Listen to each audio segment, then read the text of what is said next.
welcome back to my YouTube channel Study Time with Priyanka. So today in this video we are going to continue the third chapter of class 11 history book, that is an empire across 3 continents. So this video is part second of this chapter. So अगर अभी तक आप लोगों ने इस chapter का first part नहीं देखा है then please पहले उसको देख लीजिएगा. You will get the link of that video in my description box or else you can click on the I button to watch that video directly. So previous part में हमने इस chapter के introduction को cover किया था बहुत ही detail वे में. साथ ही हमने इस चैप्टर के कुछ इंपॉर्टेंट सोर्सेज को भी बहुत ही अच्छे से समझा था.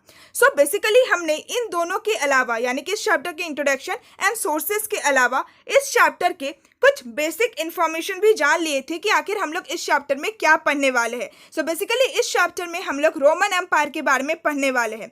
सो ये जो हमारा सेकंड पेज है, इस पेज में हमने Roman empire and Iranian empire, जो दो पावरफुल एम्पायर थे जिन्होंने यूरोप, नॉर्थ अफ्रीका को एंड मिडिल ईस्ट को रूल किया था. सो इन दोनों एम्पायर के बारे में समझ लिया था. साथ ही हमने इन दोनों एम्पायर के ज्योग्राफिकल लोकेशन को भी मैप के हेल्प से समझ लिया था. सो आज के इस वीडियो में हमें इस चैप्टर का फर्स्ट टॉपिक स्टार्ट करना है.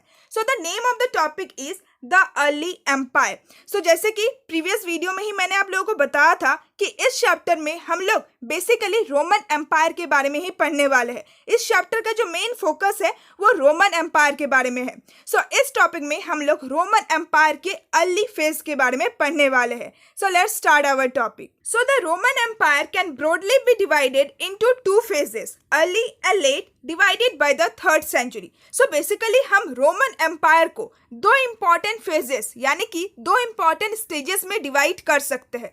पहला है अर्ली एम्पायर एंड दूसरा है late empire.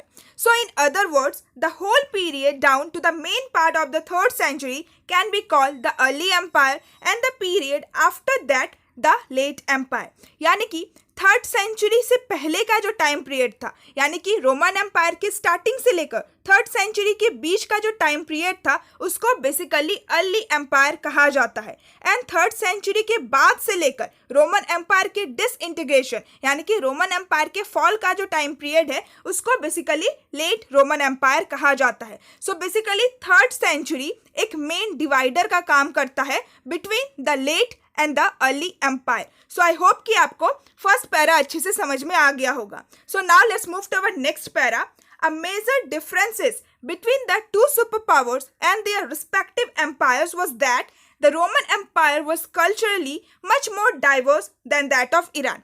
So last video में हमने ये डिस्कस किया था कि बेसिकली यूरोप, नॉर्थ अफ्रीका को एंड मिडिल ईस्ट को जो दो पावरफुल एम्पायर रूल करते थे वो था Roman empire and Iranian empire. So ये जो दोनों ही सुपर पावर एम्पायर था, ये जो दोनों ही पावरफुल एम्पायर था, इसका अगर हम मेजर डिफरेंस को देखें कि इन दोनों एम्पायर में आखिर क्या डिफरेंस था, क्या अंतर था. So basically Roman empire culturally बहुत ज़्यादा डाइवर्स था देन दैट ऑफ ईरान. यानी कि रोमन एम्पायर में हमें बहुत ज़्यादा डाइवर्सिटी देखने को मिलता है. दैट मीन्स कि डिफरेंट डिफरेंट कल्चर के लोग, डिफरेंट डिफरेंट संस्कृति, डिफरेंट डिफरेंट समूह के लोग रोमन एम्पायर में रहा करते थे, जो कि हमें ईरानियन एम्पायर में देखने को नहीं मिला है. The Parthians and later the Sasanians, the dynasties that ruled Iran in this period, ruled over a population that was largely Iranian. So basically Iranian empire को रूल करने वाला जो दो important dynasties थे वो था पार्थियन एंड शशानियन. सो सबसे पहले ईरानियन एम्पायर को पार्थियन डायनेस्टी ने रूल किया था, उसके बाद शशानियन डायनेस्टी ने ईरानियन एम्पायर को रूल किया था. सो बेसिकली इन दोनों ही डायनेस्टीज ने ईरानियन पॉपुलेशन के ऊपर रूल किया था. ईरानियन पॉपुलेशन यानी कि ईरानियन लोगों के ऊपर रूल किया था. सो इससे हमें पता चलता है कि जिन लोगों के ऊपर इन्होंने रूल किया था उनका जो लैंग्वेज, उनका जो कल्चर था वो भी ईरानियन ही था. सो इससे हमें पता चलता है कि रोमन एम्पायर का कल्चर बहुत ज़्यादा डाइवर्स था, वेयरएज अगर हम इसको ईरानियन एम्पायर से कंपेयर करें सो ईरानियन एम्पायर का कल्चर डाइवर्स नहीं था. ईरान में रहने वाले जो लोग थे उनका लैंग्वेज एंड कल्चर सेम होता था. नेक्स्ट हमें बता रखा है that the Roman empire by contrast was a mosaic of territories and culture that were chiefly bound together by a common system of government. So as we have discussed that Roman Empire एक ऐसा empire था जहाँ पे हमें अलग अलग different territories and अलग अलग कल्चर के लोग देखने को मिलेंगे। बट भले ही रोमन एम्पायर में different territories and different culture के लोग रहते थे, बट वो सारे टेरिटरीज, वो सारे कल्चर के लोग एक साथ बाउंड यानी कि एक साथ यूनाइटेड थे bye their common system of government. यानी कि रोमन एम्पायर का जो गवर्नमेंट था वो तो एक ही था, वो तो कॉमन ही था, जो कि हर एक कल्चर एंड हर एक टेरिटरीज को यूनाइट करके रखता था। सो इसको आप समझने के लिए लिंक कर सकते हैं प्रेजेंट डे इंडिया की। सो इंडिया एक ऐसा कंट्री है जिसमें हमें बहुत ज़्यादा डाइवर्सिटी, बहुत ज़्यादा डिफरेंसेस देखने को मिलता है। नॉर्थ से लेकर साउथ तक, ईस्ट से लेकर वेस्ट तक आपको इंडिया में अलग अलग लैंग्वेज, अलग अलग कल्चर, अलग अलग रिलीजन के लोग देखने को मिलेंगे। बट एक चीज़, जिस चीज ने हम सबको यूनाइट करके रखा है वो है हमारा कॉमन सिस्टम ऑफ गवर्नमेंट। हम सभी का जो सिस्टम ऑफ गवर्नमेंट है वो सेम है। सेम इसी तरीके से रोमन एम्पायर में भी हमें भले ही अलग अलग लैंग्वेज, अलग अलग कल्चर एंड बहुत सारे टेरिटरीज देखने को मिलता है, बट एक चीज जो उन्हें यूनाइट करके रखा था वो था उनका common system of government. So I hope कि आपको Roman empire and Iranian empire के डिफरेंसेस के बारे में समझ में आ गया होगा। नेक्स्ट हमें बता रखा है that many languages were spoken in the empire, but for the purpose of administration, Latin and Greek were the most widely used। यानी कि रोमन एम्पायर में जैसे कि हमने डिस्कस किया कि बहुत सारे कल्चर के लोग रहते थे। अब अलग अलग कल्चर के लोग रहते थे, दैट मीन्स कि उनका लैंग्वेज भी अलग होता होगा। सो रोमन एम्पायर में बहुत सारे लैंग्वेजेस बोले जाते थे, बट एडमिनिस्ट्रेशन पर्पस के लिए, एडमिनिस्ट्रेशन पर्पस यानी कि एडमिनिस्ट्रेशन वर्क के लिए, गवर्नमेंट वर्क के लिए बेसिकली दो लैंग्वेज का ही ज्यादातर यूज किया जाता था। पहला था लैटिन एंड दूसरा था ग्रीक। सो आप कह सकते हैं कि Latin and Greek language were the official or the administration language of Roman Empire. The upper classes of the East spoke and wrote in Greek, those of the West in Latin। यानी कि Roman empire के eastern part में अगर आप देखेंगे, सो Roman empire के eastern part में रहने वाले जो अपर क्लास के लोग होते थे वो लोग बेसिकली ग्रीक लैंग्वेज को ही बोलते थे एंड ग्रीक लैंग्वेज का ही इस्तेमाल करते थे लिखने के लिए। वेरेस जो रोमन एम्पायर का वेस्टर्न साइड है, सो वेस्टर्न साइड में जो अपर क्लासेस रहते थे वो लोग बेसिकली लैटिन लैंग्वेज का इस्तेमाल करते थे बोलने और लिखने के लिए। The boundary between this broad language areas can run somewhere across the middle of the Mediterranean between the African province of Tripolitania, which was Latin speaking, and Cyrenaica, Greek speaking। So इस चीज को मैं आपको map के help से समझाती हूँ ताकि आपको और अच्छे से समझ में आए। सबसे पहले आप मैप में ये देखिए कि अफ्रीका का जो प्रोविंसेस है ट्रिपोलिटेनिया एंड साइरेनाइका वो कहाँ पे है। आप नॉर्थ अफ्रीका के मैप में देख सकते हैं, ये जो रीजन आपको दिख रहा है ये है ट्रिपोलिटेनिया एंड यहाँ पे जो आपको रीजन दिख रहा है ये है साइरेनाइका।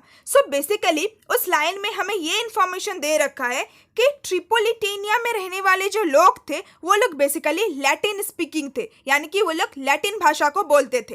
एंड साइरेनाइका में रहने वाले जो लोग थे वो लोग ग्रीक स्पीकिंग, यानी कि वो लोग ग्रीक भाषा को बोलते थे। बेसिकली मेडिटेरियन सी का जो मिडिल है वो एक डिवाइडर का काम करता था between the two great languages. Basically अगर आप वेस्टर्न साइड में देखेंगे, वेस्टर्न साइड में जो अपर क्लासेस के लोग थे वो लोग लैटिन स्पीकिंग थे, एंड अगर आप ईस्टर्न साइड में देखेंगे देन ईस्टर्न साइड के अपर क्लासेस के जो लोग थे वो लोग ग्रीक स्पीकिंग थे। आई होप कि आपको ये बहुत ही अच्छे से समझ में आ गया होगा। नेक्स्ट हमें बता रखा है that all those who lived in the empire were subjects of a single ruler, the emperor, regardless of where they lived and what language they spoke। यानी कि वे सारे लोग जो लोग रोमन एम्पायर में रहते थे वे लोग एक ही रूलर, एक ही एम्पायर के सब्जेक्ट्स थे, यानी कि वे लोग एक ही राजा के प्रजा थे, चाहे वो उस एम्पायर के किसी भी पार्ट में रहते हो या फिर उस एम्पायर के किसी भी लैंग्वेज को बोलते हो। बेसिकली बोलने का मतलब ये है कि रोमन एम्पायर में रहने वाले जितने भी लोग थे, चाहे वो किसी भी कल्चर से बिलोंग करते थे, चाहे वो कोई भी लैंग्वेज बोलते थे या फिर चाहे वो रोमन एम्पायर के किसी भी टेरिटरी, किसी भी पार्ट में रहते थे, उन लोगों का जो एम्पायर था, उन लोगों का जो रूलर था वो एक ही था। स्टार्टिंग में ही मैंने आप लोगों को एम्पायर का मतलब समझाया था। एम्पायर क्या होता है? जब बहुत सारे इंडिविजुअल नेशन, इंडिविजुअल कंट्री एक ही रूलर के कंट्रोल में होता है उसी को एम्पायर कहते हैं।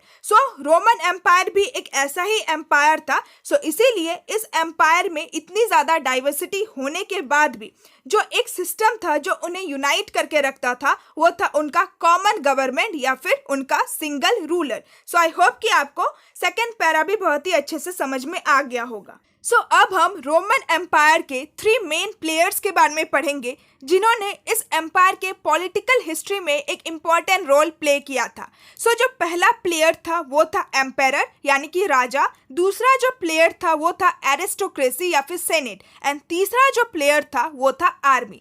सो अब हम 1 बाय 1 करके इन तीनों मेन प्लेयर को अच्छे से समझते हैं। सो थर्ड पैरा को स्टार्ट करने से पहले हम जो साइड में इंफॉर्मेशन गिवन है उसको एक बार अच्छे से समझते हैं ताकि आपको थर्ड पैरा बहुत ही अच्छे से समझ में आए। सो बेसिकली पहले रोमन एम्पायर एक रिपब्लिकन फॉर्म ऑफ गवर्नमेंट होता था। सो आज के टाइम पीरियड में अगर आप रिपब्लिकन फॉर्म ऑफ गवर्नमेंट को देखेंगे, so basically Republican form of government एक ऐसा फॉर्म ऑफ गवर्नमेंट होता है जिसमें हम अपने रिप्रेजेंटेटिव को खुद इलेक्ट करते हैं। सो आज के टाइम पीरियड जैसा तो रिपब्लिकन फॉर्म ऑफ गवर्नमेंट नहीं था, बट फिर भी उस टाइम में रोमन एम्पायर में एक ऐसा फॉर्म ऑफ गवर्नमेंट था जिसमें स्टेट यानी कि राज्य का जो हेड होता है वो एक मोनार्क यानी कि वो एक राजा नहीं होता है।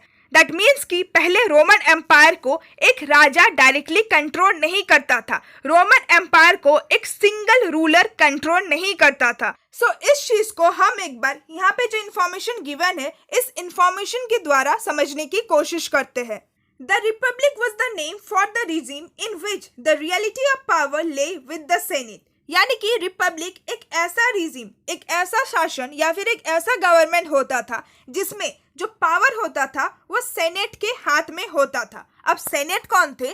सो senate was basically a body dominated by a small group of wealthy families who form the nobility. यानी कि सेनेट एक ऐसा बॉडी होता था जिसमें वेल्दी फैमिलीज जो होते थे रोमन एम्पायर के, यानी कि जो ऊंचे वर्ग के एंड जो अमीर वर्ग के लोग होते थे, जो अमीर फैमिलीज होती थी जो कि नोबिलिटी को फॉर्म करता था, वही लोग इस बॉडी को डोमिनेट करते थे, उन्हीं का कंट्रोल होता था इस बॉडी में। सो इसको आप लिंक कर सकते हैं पार्लियामेंट के साथ। सो जिस तरीके से पार्लियामेंट में डिबेट एंड डिस्कशन होता है, सेम उसी तरीके से सीनेट में भी डिस्कशन होता था। ये जो वेल्दी फैमिलीज थी वो एक दूसरे के साथ डिस्कशन करती थी और वही लोग रोमन एम्पायर के जितना भी political, social and economic rules and regulation या फिर जो भी political, social and economic administration होता था उसको संभालती थी। So in practice, the republic represented the government of the nobility exercised through the body called the Senate। So basically अगर हम देखें,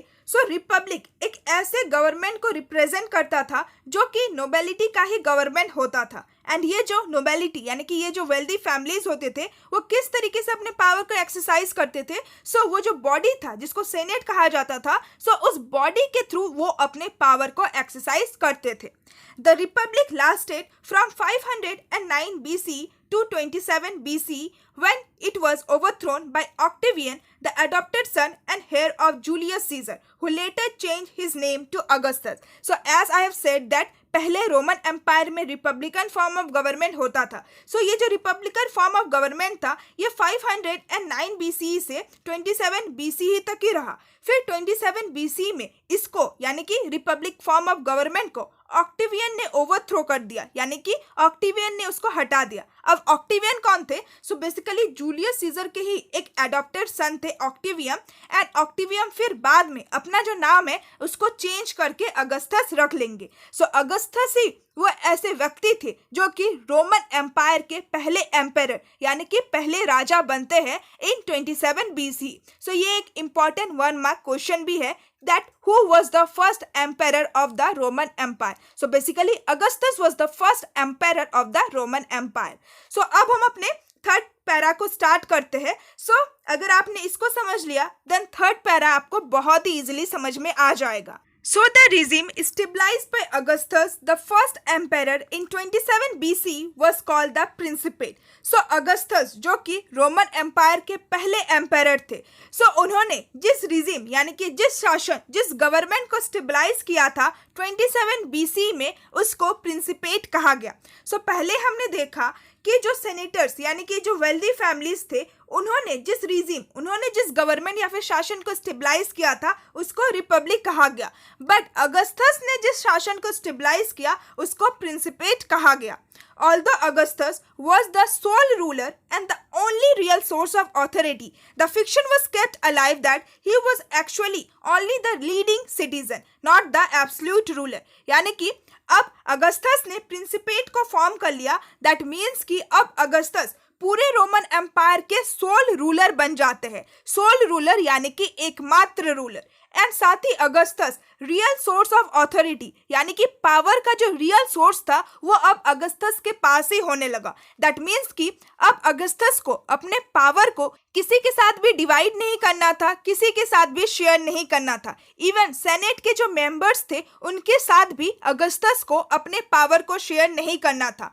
बट फिर भी अगस्तस ने एक फिक्शन यानी कि एक झूठ या फिर लोगों की आंखों में एक धूल झोंक के रखा था कि वो सिर्फ और सिर्फ एक लीडिंग सिटीजन है. लीडिंग सिटीजन यानी कि the most important citizen. So Augustus ने अपने प्रजा से ये कह के रखा था कि हम कोई भी सोल रूलर या फिर एब्सोल्यूट रूलर नहीं है. एब्सोल्यूट रूलर यानी कि वो रूलर जिसके हाथ में कंप्लीट पावर रहता है. सो बेसिकली अगस्तस ने अपने प्रजा से ये कह के रखा था कि मैं कोई भी एब्सोल्यूट रूलर नहीं हूँ, बल्कि मैं एक लीडिंग सिटीजन हूँ. मैं सिर्फ और सिर्फ एक मोस्ट इंपॉर्टेंट सिटीजन हूँ रोमन एम्पायर का. सो एक इंपॉर्टेंट सिटीजन होने के नाते मेरा जो ड्यूटी है, मेरा जो रिस्पॉन्सिबिलिटी है, मैं सिर्फ और सिर्फ उन्हीं सारे ड्यूटीज को परफॉर्म कर रहा हूँ. सो बेसिकली लैटिन में जो प्रिंशिप शब्द है उसी का मतलब होता है लीडिंग सिटीजन. सो अगस्तस एक सोल रूलर, एक एब्सोल्यूट रूलर होने के बावजूद भी अपने आप को एक लीडिंग सिटीजन क्यों कहते हैं? So basically this was done out of respect for the Senate, the body which had controlled Rome earlier in the days when it was republic. So as we have discussed कि senate क्या था? Senate एक ऐसा body था जिन्होंने रोम को starting में यानी कि शुरुआती दिनों में कंट्रोल किया था जब वो एक रिपब्लिक था. सो बेसिकली अगस्तस ने सीनेट को ही रिस्पेक्ट देने के लिए अपने आप को लीडिंग सिटीजन कहा था, ताकि सीनेट में रहने वाले जो लोग थे, सीनेट के जो मेंबर्स थे, उनको ये ना लगे कि अगस्तस उनके ऊपर ओवर पावर कर रहा है या फिर उनके ऊपर ओवर रूल कर रहा है, ताकि उनको ये ना लगे कि अगस्तस ही पूरे एम्पायर का सोल रूलर है एंड जो रियल पावर है वो सिर्फ और सिर्फ अगस्तस के हाथ में ही है. सो सिर्फ और सिर्फ एक फिक्शन के लिए, एक झूठ के लिए उन्होंने अपने आप को एक लीडिंग सिटीजन कहा था. नेक्स्ट हमें सीनेट के बारे में क्या बता रखा है? That senate had existed in Rome for centuries and had been and remained a body representing the aristocracy, that is the wealthiest families of Roman and later Italian descent, mainly landowners. So जैसे कि हमने इस box में ही बहुत हद तक discuss कर लिया कि सीनेट बहुत सालों से, बहुत सेंचुरीज से रोम को कंट्रोल करते हुए आ रहे थे. इवन हमने टाइम पीरियड भी देख लिया कि 509 BC से 27 BC तक सीनेट ने ही रोम को कंट्रोल करके रखा था. एंड सीनेट एक ऐसा बॉडी था जो कि एरिस्टोक्रेसी यानी कि जो ऊंचे वर्ग के, जो अपर क्लास के लोग होते हैं उसको रिप्रेजेंट करते हैं. सो एरिस्टोक्रेसी में बेसिकली वेल्दिएस्ट यानी कि अमीर जो लोग होते हैं, अमीर जो परिवार होते हैं वो लोग आते हैं और लैंड ओनर्स आते हैं. सो आई होप कि आपको ये सारा इंफॉर्मेशन समझ में आ गया होगा. Most of the Roman histories that survive in Greek and Latin were written by people from a senatorial background. So अगर आप लोगों ने फर्स्ट पार्ट देखा है तो उसमें हमने सोर्सेज वाले सेक्शन में ये डिस्कस किया था कि जो टेक्सुअल सोर्सेज है वो बेसिकली किन सोर्सेज को इंक्लूड करता है. सो रोमन एम्पायर के टाइम पीरियड में जो कॉन्टेम्प्रेरी लोग थे उन्होंने जो हिस्ट्रीज लिखा है, उन्होंने रोमन एम्पायर का जो इतिहास लिखा है, वही सब कुछ टेक्सुअल सोर्सेज में इंक्लूड होता है. सो जो रोमन हिस्ट्रीज है, जो रोमन एम्पायर का इतिहास है, वो basically Greek and Latin language में लिखे गए थे. बट जिन लोगों ने इन सारे हिस्ट्रीज को लिखा था वे लोग सेनेटोरियल बैकग्राउंड से ही बिलोंग करते थे, यानी कि वे लोग सेनेट से ही रिलेटेड थे. सो इससे आप लोग सेनेट का इंपॉर्टेंस पता लगा सकते हैं. From this, it is clear that emperors were judged by how they behave towards the Senate. So इससे हमें पता लगता है कि जो रोमन एम्पायर के प्रजा थे वे लोग एम्पायर यानी कि वे लोग अपने राजा को किस तरीके से जज करते हैं कि उनका किस तरीके का बिहेवियर रहता है सेनेट के प्रति, यानी कि राजा का किस तरीके का व्यवहार रहता है सेनेट के प्रति। अगर वो सेनेट के साथ अच्छा व्यवहार करते हैं दैट मीन्स कि वो एक अच्छा एम्पायर है, बट अगर वो सेनेट के प्रति बुरा व्यवहार करते हैं दैट मीन्स कि वो एक अच्छा एम्पायर नहीं है। The worst empires were those who were hostile to the senatorial class behaving with suspicion और ब्रूटिलिटी एंड वायलेंस, यानी कि जो सबसे बुरे राजा होते थे, जो सबसे बुरे एम्पायर होते थे, वो वे होते थे जो कि सेनेटोरियल क्लास यानी कि जो सेनेट के साथ हॉस्टाइल बिहेव करते थे, उनके साथ अनफ्रेंडली बिहेव करते थे और उनको सस्पेशन यानी कि उनको डाउट के साथ देखते थे, उनके साथ ब्रूटल यानी कि उनके साथ क्रूएल व्यवहार करते थे और उनके साथ वायलेंस यानी कि उनके साथ हिंसा करते थे। सो वे सारे राजा बहुत ज़्यादा बुरे, बहुत ज़्यादा वर्स्ट माने जाते थे बाय देयर सब्जेक्ट। सो इस पैरा को पढ़ के आप लोगों को समझ में आ गया होगा कि सेनेट का कितना ज़्यादा इंपॉर्टेंस होता था एंड सेनेट कितना ज़्यादा इंपॉर्टेंट रोल प्ले करते थे रोमन एम्पायर में। सो भले ही अगस्टस ने रिपब्लिकन फॉर्म ऑफ गवर्नमेंट को ओवरथ्रो करके अपने प्रिंसिपेट को फॉर्म कर लिया था, बट अगस्टस के प्रिंसिपेट फॉर्म करने के बावजूद भी ऐसा नहीं था कि सेनेट जो बॉडी था वेल्दी फैमिलीज का उसको हटा दिया गया। सो सेनेट रोमन एम्पायर में था बट उनका जो इम्पोर्टेंस था वो कहीं ना कहीं डिक्लाइन हो गया था। सो विद दिस हमारा तीसरा पैरा भी कंप्लीट होता है। So now let's move to our fourth para. So next to the empire and the senate the other key institution of imperial rule was the army, यानी कि empire and senate के अलावा तीसरा जो important institution था imperial rule का वो था आर्मी, यानी कि जो तीसरा मेन प्लेयर था रोमन एम्पायर का वो था army. Unlike the army of its rival in the Persian Empire, which was a conscripted army, the Romans had a paid professional army where soldiers had to put in a minimum of 25 years of service. So again यहाँ पे Roman empire and Iranian empire के बीच में एक comparison किया गया है। सो Roman empire का जो राइवल यानी कि रोमन एम्पायर का जो दुश्मन था पर्शियन एम्पायर या फिर ईरानियन एम्पायर। सो अगर हम ईरानियन एम्पायर के आर्मी को देखें सो ईरानियन एम्पायर में कॉन्स्क्रिप्टेड आर्मी था। सो कॉन्स्क्रिप्टेड आर्मी क्या होता है? So a conscripted army is one which is forcefully recruited, यानी कि कॉन्स्क्रिप्टेड आर्मी एक ऐसा आर्मी होता है जिसमें लोगों को फोर्सफुली यानी कि लोगों को बलपूर्वक जबरदस्ती भर्ती किया जाता था। Military service is compulsory for certain groups और categories of the population and Iranian empire में जो कुछ ग्रुप्स या फिर कुछ कैटेगरीज के लोग होते थे उनके लिए मिलिट्री सर्विस एकदम कंपल्सरी था, यानी कि अगर वो चाहे या फिर ना चाहे उन्हें अपने आप को मिलिट्री सर्विस में देना ही पड़ता था। सो इसको अगर हम रोमन एम्पायर के आर्मी के साथ कंपेयर करें so the Romans had a paid professional army. So Roman empire में पेड प्रोफेशनल आर्मी हुआ करते थे, यानी कि ऐसे आर्मी जिसको पेड यानी कि जिसको पेमेंट दिया जाता है, जिसको वेतन दिया जाता है। Where soldiers had to put in a minimum of 25 years of service. And ये जो आर्मी होते थे रोमन एम्पायर में सो ये लोग अपने लाइफ का एटलीस्ट 25 ईयर्स दिया करते थे सर्विस में। Indeed, the existence of a paid army was a distinctive feature of the Roman Empire. So ये जो paid professional army था रोमन एम्पायर में वो कहीं ना कहीं एक डिस्टिंक्टिव यानी कि वो कहीं ना कहीं एक विशेष फीचर था रोमन एम्पायर का। The army was the largest single organized body in the empire and it certainly had the power to determine the fate of emperors. So basically army Roman empire का largest single organised body था। Even अगर आप 4th century में देखेंगे then 4th century में army का जो population था वो करीब 6 लाख था। सो बेसिकली आर्मी के पास इतना ज़्यादा पावर, इतना ज़्यादा शक्ति होता था कि वो लोग रोमन एम्पायर के एम्पायर्स यानी कि रोमन एम्पायर के राजा के फेट यानी कि भाग्य को डिसाइड कर सकता था। The soldiers would constantly agitate for better wages and service condition, यानी कि रोमन एम्पायर के जो सोल्जर्स जो आर्मी थे वो लोग टाइम टू टाइम एगिटेट करते थे, वो लोग विद्रोह किया करते थे या फिर वो लोग प्रोटेस्ट किया करते थे अच्छे वेजेस यानी कि अच्छे वेतन के लिए और अच्छी सर्विस कंडीशन के लिए।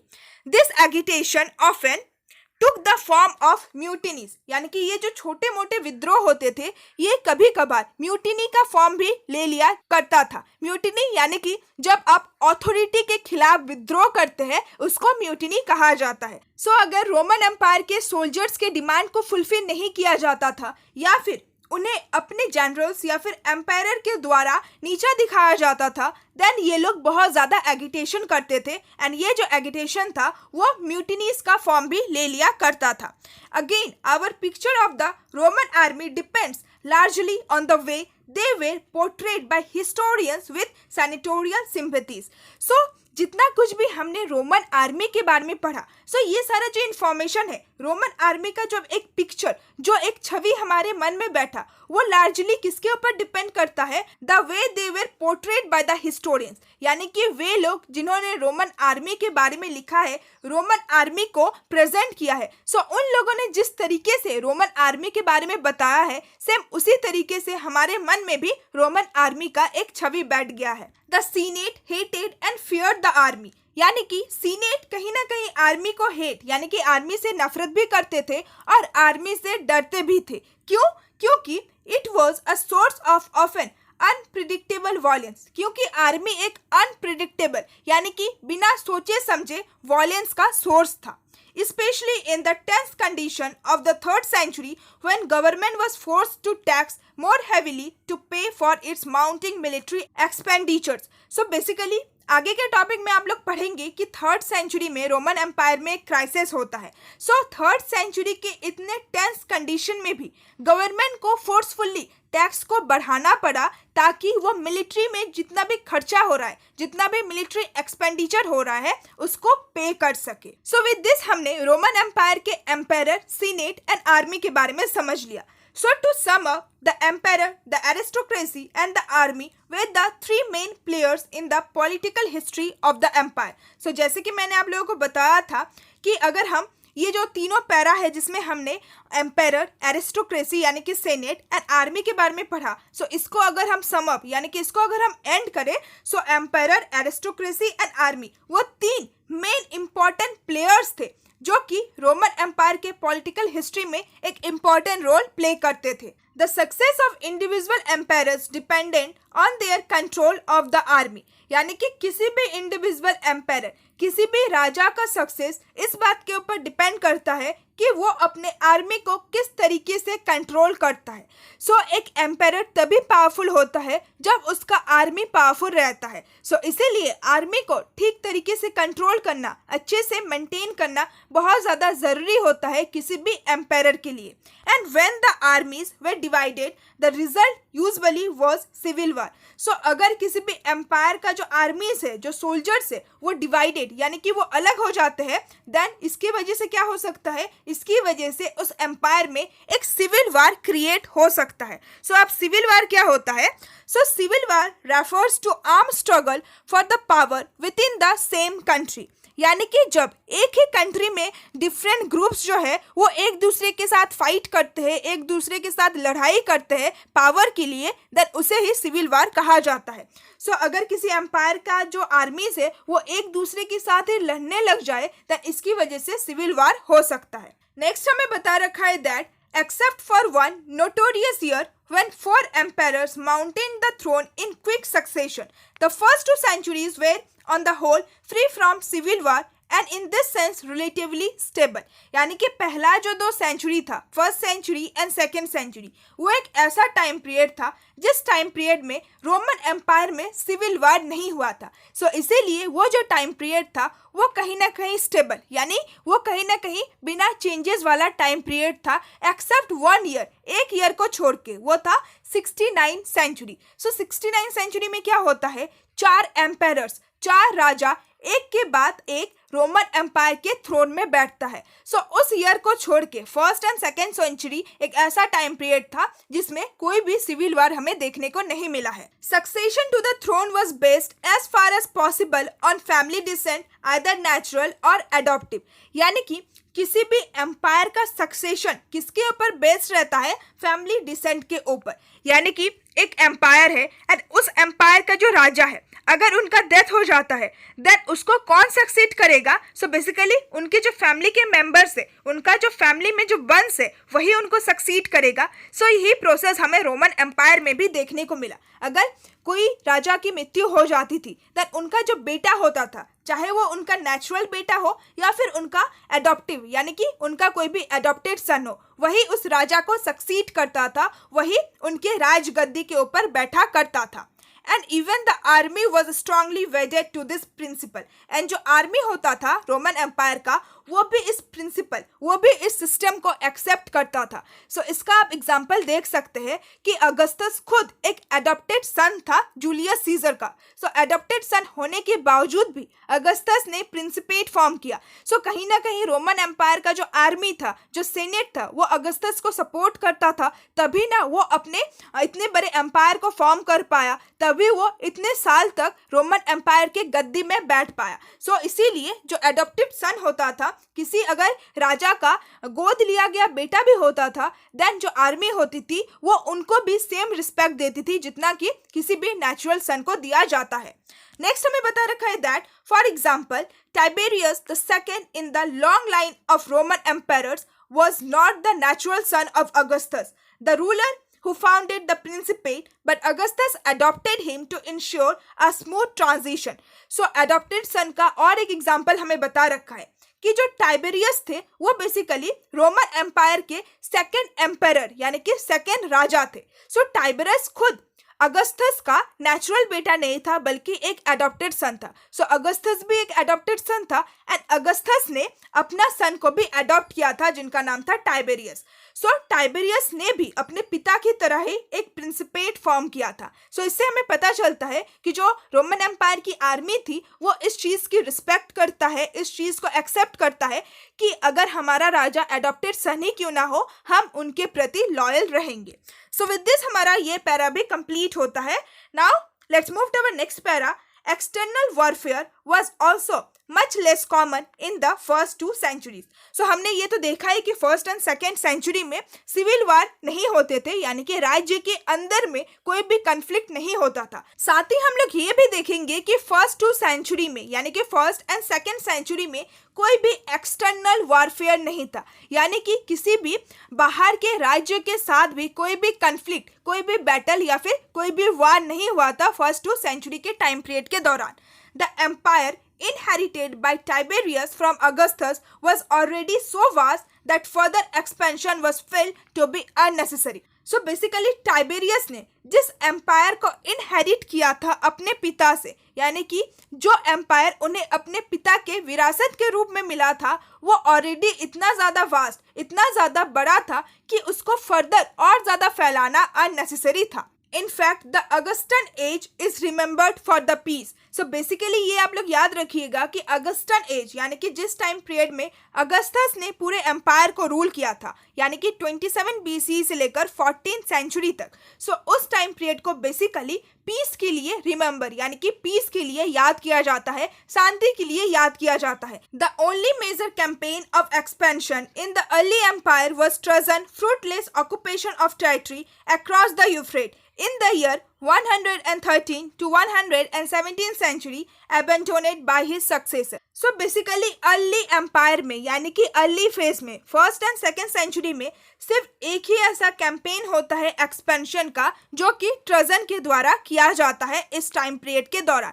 सो ट्रजन बेसिकली रोमन एम्पायर के 13th एम्पायर थे एंड उनका जो रूलिंग टाइम पीरियड था वो था 98 से लेकर 117 सेंचुरी। सो विद दिस हमारा ये पैरा भी कंप्लीट होता है।